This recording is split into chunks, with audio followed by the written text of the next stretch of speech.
Magandang umaga po sa ating lahat. Narito ang ating weather update para sa araw ng Martes, June 10, 2025. Yung binabantayan nating low pressure area ng mga nakaraang araw ay tuluyan na naging isang ganap na bagyo kaninang 2 a.m. Ito'y huling namataan sa line 430 kilometers west ng Iba, Zambales. May taglay na kalakas na hangin na 45 kilometers per hour at pagbugso na 55 kilometers per hour. Ito'y kumikilos southwestward sa bilis na 20 kilometers per hour. Ito po ay nasa labas ng ating Philippine Area of Responsibility kaya hindi natin ito binigyan ng local name. Hindi rin natin inaalis ang posibilidad na ito'y pumasok muli ng ating Philippine Area of Responsibility pero kung ito man ay papasok, wala naman po itong magiging direktang epekto sa anumang parte ng ating bansa. Inaasahan pa rin naman natin yung southwest monsoon or habagat ang patuloy na magdadala ng mga pag-ulan dito sa malaking bahagi ng ating bansa. Para naman sa magiging panahon natin ngayong araw, inaasahan natin malaking bahagi pa rin ng Luzon ang makakaranas ng mga pag-ulan dulot ito ng southwest monsoon or ng habagat. Asahan natin yung mga occasional rains dito sa may Zambales, Bataan at Occidental Mindoro. Naasahan naman natin dito sa eastern section ng Northern Luzon, makakaranas naman sila ng maaliwalas na panahon. Pero asahan din natin yung mataas na tsansa ng mga localized thunderstorm lalo na sa hapon at sa gabi.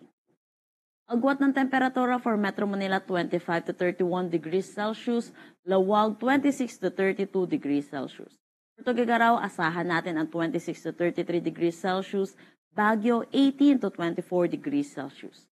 For Tagaytay, 22 to 27 degrees Celsius at Legazpi, 25 to 31 degrees Celsius. Naasahan din natin dito sa may Palawan ang occasional rains, dulot pa rin ito ng southwest monsoon. Para naman dito sa buong Visayas, asahan din natin yung mga pag-ulan, dulot pa rin ito ng habagat. Makikita naman natin dito sa may Mindanao, maaliwalas na panahon ang kanilang aasahan, pero asahan din natin yung init at alinsangan lalo na sa tanghali hanggang hapon na may mataas na tsansa ng mga localized thunderstorm pagdating sa hapon at gabi. Agwat ng temperatura for Calayan Islands at Puerto Princesa 24 to 30 degrees Celsius. Dito sa may Iloilo, asahan natin na 24 to 31 degrees Celsius. Tacloban 26 to 32 degrees Celsius. Cebu 26 to 31 degrees Celsius. Cagayan de Oro 25 to 32 degrees Celsius. Zamboanga 24 to 33 degrees Celsius at Davao 26 to 33 degrees Celsius. Dahil dito sa southwest monsoon, meron tayong nilabas na weather advisory.